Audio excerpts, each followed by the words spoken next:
kan rèé tí mo ti ń ṣàìsàn dókítà kò sì mọ ohun tó ń ṣe mí. Ọ̀pẹ̀bẹ̀ onítíátà ló sọ̀rọ̀ síta bẹ́ẹ̀ nígbà tí àwọn èèyàn sì ń sọ̀rọ̀ lórí àìsàn jẹjẹrẹ tí gbajúgbajà òṣèré òní Taiwo Hassan Ogogo tó máa ń kojú lọ́wọ́. Àgbà òṣèré mìíràn Yomi King, ẹni táwọn èèyàn mọ̀ sí Ọ̀pẹ̀bẹ̀, ó mọ̀ tún ti ṣàlàyé nípa ìlera tiẹ̀ náà tó ti yingin. Ọ̀pẹ̀bẹ̀ tóun àti olóògbé Babátúndé Omídínà, ẹni tí àwọn èèyàn mọ̀ sí Baba Sùwé, tí wọ́n mọ̀ jẹ́ ọ̀rẹ́ tímọ́tímọ́ nígbà ayé olóògbé náà, ó máa ṣàlàyé nípa àìlera rẹ̀ fún Kúnlé Afod, gbajúmọ̀ òṣèré tíátà tó ṣe àbẹ̀wò sí láìpẹ́ yìí.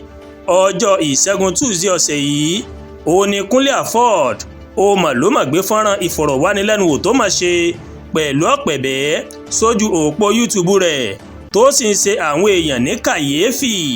Nígbà tó ń sọ̀rọ̀ níbi ìfọ̀rọ̀wérọ̀ náà, Ọ̀pẹ̀bẹ̀ jẹ́ kó di mímọ̀ pé àìsàn tó máa ń ṣe òun ó mọ̀ ti lé lọ́dún kan báyìí tóun sì ti ná ọ̀pọ̀lọpọ̀ owó láti tọ́jú ara òun. Ó wáá fi kún ọ̀rọ̀ rẹ̀ pé kí ẹ̀jẹ̀ èèyàn kó máa lọ sílẹ̀ ó wà nínú àìlera tó ń kojú òun. Ìròyìn kan tilẹ̀ sọ wípé àyẹ̀wò òyìnbó kò fi ohun tó ń ṣe àgbà òṣèré yìí hàn, síbẹ̀ ara rẹ̀ kò mọ̀ le. Ojú ẹsẹ̀ ni Kúnlé Afod tó gbé fídíò ìfọ̀rọ̀wánilẹ́nuwò náà síta. Ó mọ̀ fún Ọ̀pẹ̀bẹ̀ ní ẹgbẹ̀rún lọ́nà 100 kan náírà láti fi tọ́jú ara rẹ̀. Ó rọ àwọn ọmọ Nàìjíríà láti dìde ìrànwọ́ fún Ọ̀pẹ̀bẹ̀ nílànà ti ẹ̀mí, ti owó níná àti ìtọ́jú nílànà ìṣègùn òyìnbó. Bákan náà, Kúnlé Afod inú ọ̀rọ̀ rẹ̀ ó máa ṣàlàyé pé òun máa rin ìrìn àjò lọ sí ilé Ọ̀pẹ̀bẹ̀ látàrí àwọn èèyàn tí wọ́n ń béèrè rẹ̀. Ó ní ọ̀pọ̀ èèyàn ló ń sọ wípé àwọn kò mọ̀ rí Ọ̀pẹ̀bẹ̀ bá sọ̀rọ̀ mọ́ fún ìgbà pípẹ́ nítorí aago rẹ̀ kò máa lọ. Bẹ́ẹ̀ ni wọ́n ní àwọn kò rí nínú àwọn eré àgbéléwò bíi tìgbà kan mọ́. Èyí ni Kúnlé Afod ìmọ̀ ló máa sọ pé ó máa mú òun wá sí ilé àgbà òṣèré náà. Ó wá ṣàlàyé ibi tí òṣèré yìí tó máa ń gbé bí ibi tó máa wọnú púpọ̀ tó sì ṣòro láti dé.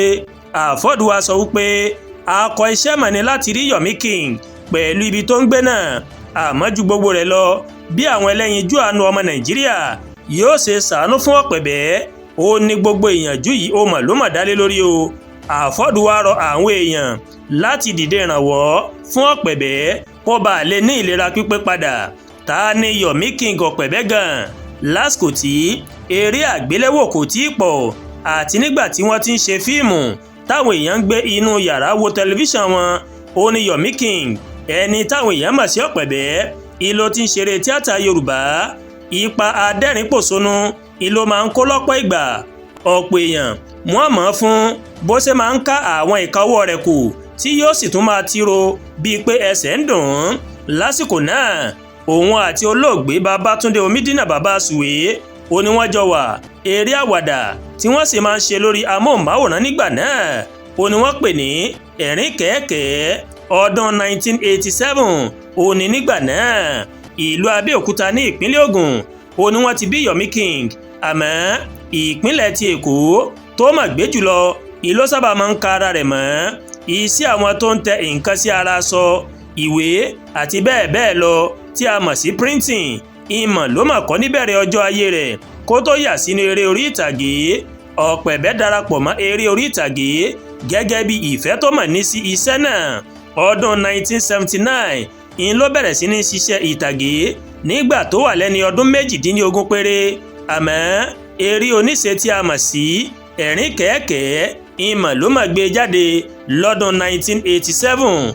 Òun náà sì ni ó máa ń sọ nínú àwọn ìfọ̀rọ̀wánilẹ́nuwò pé Baba Sùwé táwọn jọ ń ṣeré náà ó ní ọ̀gá òun. Díẹ̀ lára àwọn iṣẹ́ tí Ọ̀pẹ̀bẹ̀ tó ti kópa ní Ẹ̀rín Kẹ̀kẹ́ lọ́dún 1987, Ìrẹ́pọ̀dùn ní ọdún 2002, Ìjàngbọ̀n lọ́dún 2003, Ẹ̀jẹ̀ Adégbénró ní ọdún 2006 àti bẹ́ẹ̀ bẹ́ẹ̀ lọ o. Kí Ọlọ́run Elédùmarè kó bá fún bàbá náà ní àlàáfíà tó péye.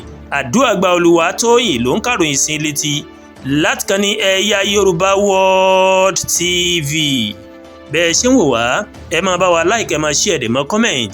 Ẹ má tún gbàgbé láti bá wa subscribe sórí YouTube channel wa kẹ́ wá bá wa tẹ notification bell láti lè máa àwọn ètò wa lọ́kọ̀ọ́jọ̀kan tó bá ti gorí ìkànnì yìí. ẹ ṣé pọ̀ tẹ́ ń wò wá o, àánú yóò fọ̀ nínú ayé mi àti yín, àmín.